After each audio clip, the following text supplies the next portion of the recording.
हर राज्य की अलग भाषा है। कई राज्य में तो अनेक भाषाएं हैं, मगर मुझे हर भाषा में गीता जी की पुस्तक मिली है और वो इस्कॉन के माध्यम से ही छपी हुई है। इनके मन में ईश्वर बैठा है, वो अपने आप को सभी का दास कहता है।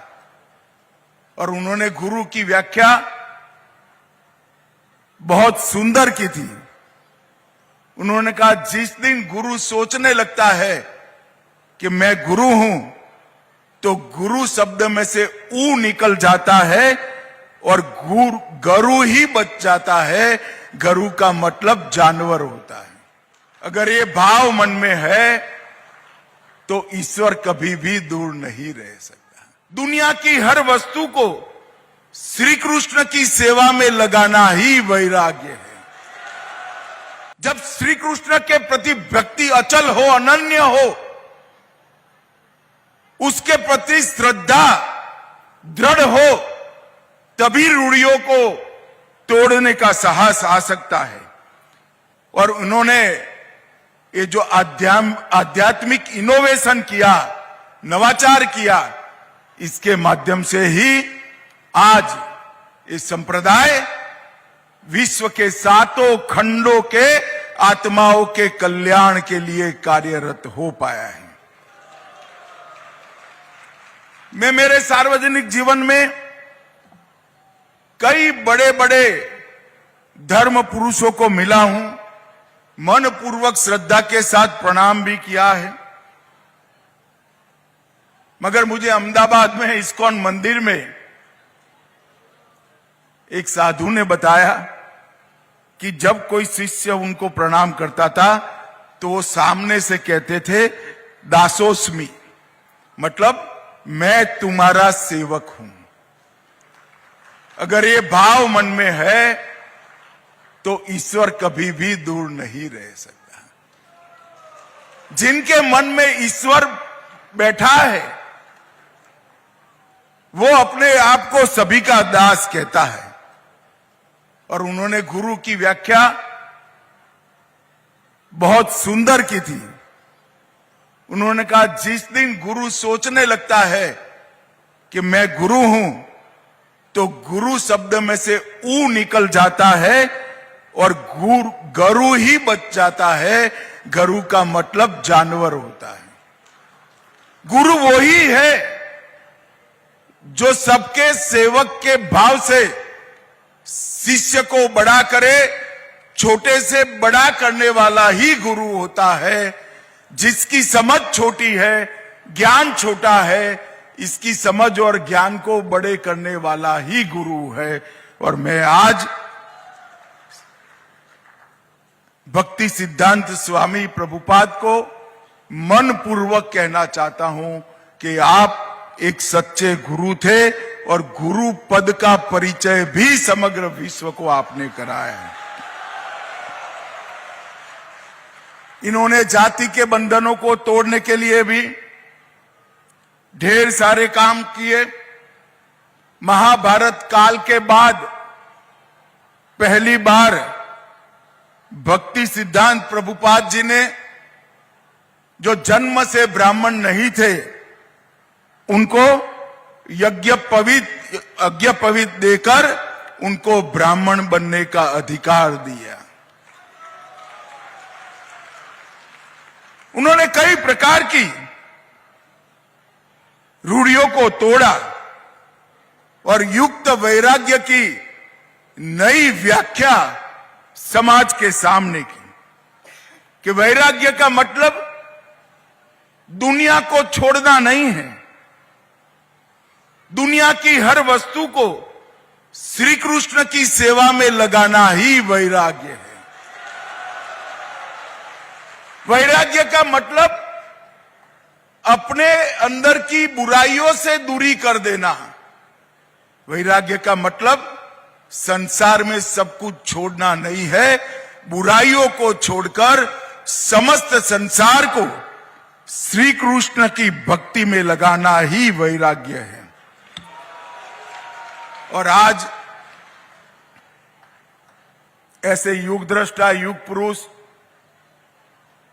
महापुरुष का 152वां जन्म जयंती है।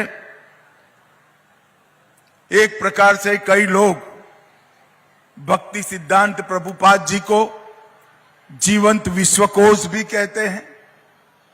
वो खगोल विद्या के बड़े जानकार थे, गणित और संस्कृत का बहुत अध्ययन रहा उनका, और फिर भी सभी कुछ श्री कृष्ण के चरणों में समर्पित कर भक्ति मार्ग पर ही पूरा जीवन उन्होंने व्यतीत किया। हमारे वेदों और उपनिषदों में कहा है कि भक्ति बिना का ज्ञान अहंकार उत्पन्न करता है और ज्ञान सहित की भक्ति ट्रांसफॉर्मेशन मतलब रूपांतरण लाती है। वेदों के ये वाक्य को भक्ति वेदांत जी ने पूरे जीवन आचरण कर आगे बढ़े। मित्रों, आज मैं जब यहां आया हूं तब मायापुर में जो आध्यात्मिक केंद्र बन रहा है, मुझे सभी परिचय करा रहे थे। मैं संस्था को ये कहकर जाना चाहता हूं कि ये आध्यात्मिक केंद्र से न केवल देश, पूरे विश्व के भक्तजनों को बहुत बड़ी उम्मीद है कि यही केंद्र विश्व के कल्याण का कारण बनेगा।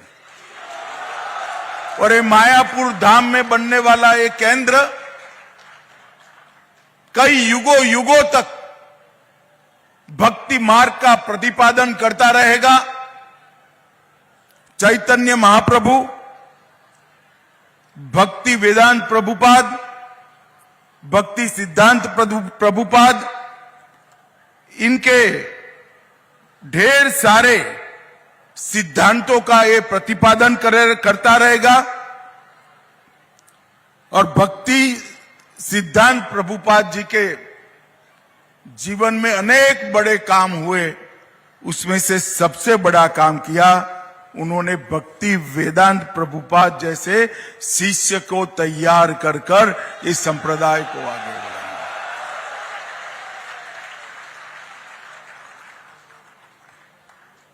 और जब हम आज भव्य इस्कॉन आंदोलन को पूरे विश्व में फैला हुआ देख रहे हैं, तो भक्ति वेदांत प्रभुपाद जी और उनके प्रेरणा स्रोत भक्ति सिद्धांत प्रभुपाद जी, ये दोनों के जीवन का ही सारा कर्म फल है कि आज इस्कॉन पूरी दुनिया में फैलकर सनातन धर्म की ध्वजा को पूरी दुनिया में पहुंचा रहा है। मतुआ समाज ने भी समाज कल्याण की भावना को हमेशा आगे बढ़ा है। श्री श्री हरिचंद ठाकुर जी और श्री श्री गुरुचंद ठाकुर जी ने समग्र विश्व को इस संप्रदाय से जोड़ने का काम किया और इस्कॉन की कई सारी उपलब्धियां हैं। इसमें सबसे बड़ी उपलब्धि है, मैं भारतीय जनता पार्टी के अध्यक्ष के नाते और देश के गृह मंत्री नाते देश के हर राज्यों में कई बार भ्रमण करा हूं। हर राज्य की अलग भाषा है, कई राज्य में तो अनेक भाषाएं हैं, मगर मुझे हर भाषा में गीता जी की पुस्तक मिली है और वो इस्कॉन के माध्यम से ही छपी हुई है। स्कूल के बच्चे हो या कॉलेज के युवा हो, घर में ठाकुर जी की पूजा करने वाली गृहिणी हो या लैपटॉप लेकर बड़ा काम करने वाला युवा हो, सबको गीता के मार्ग पर चलने की प्रेरणा और गीता आंदोलन को संबल देने का काम इस्कॉन ने किया है। और इसीलिए हमारे प्रधानमंत्री नरेंद्र मोदी जी भी दुनिया से कोई भी देश का राष्ट्राध्यक्ष या मंत्री आता है तो उसको भेंट में गीता देने का काम करते हैं, क्योंकि यही संदेश समग्र विश्व के कल्याण का संदेश है। मित्रों, मैं ज्यादा कहना नहीं चाहता। मुझे